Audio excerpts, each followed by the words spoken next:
Kumbidi Kankappuzha regulator cum ബ്രിഡ്ജിന്റെ approach road നിർമ്മാണം പുരോഗമിക്കുന്നു.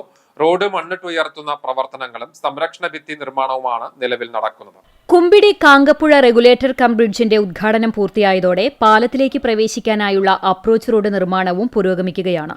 പാലത്തിന്റെ ഉയരത്തിന് ആനുപാതികമായി റോഡ് മണ്ണിട്ടുയർത്തുന്ന പ്രവർത്തനങ്ങളും റോഡിന്റെ സംരക്ഷണ ഭിത്തി നിർമ്മാണവുമാണ് ഇപ്പോൾ നടക്കുന്നത്. റോഡരികിലെ അഴുക്കുചാൽ നിർമ്മാണവും കൾവർട്ടുകളുടെ നിർമ്മാണവും ഇതോടൊപ്പം പുരോഗമിക്കുന്നുണ്ട്.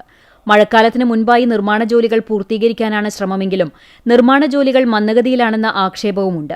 ആനക്കര വില്ലേജിലെ 64 സർവേ നമ്പറിലും കുറ്റിപ്പുറം പഞ്ചായത്തിൽ 65 സർവേ നമ്പറിലുമായി 98 വ്യക്തികളുടേതായി 170.52 സെന്റ് സ്ഥലവുമാണ് അപ്രോച്ച് റോഡ് നിർമ്മാണത്തിനായി ഏറ്റെടുത്തിട്ടുള്ളത്.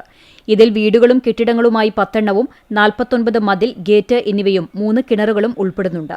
102 കോടി രൂപ ചെലവിൽ കിഫ്ബി ഫണ്ട് ഉപയോഗിച്ചാണ് പാലം നിർമ്മാണം പൂർത്തിയായത്.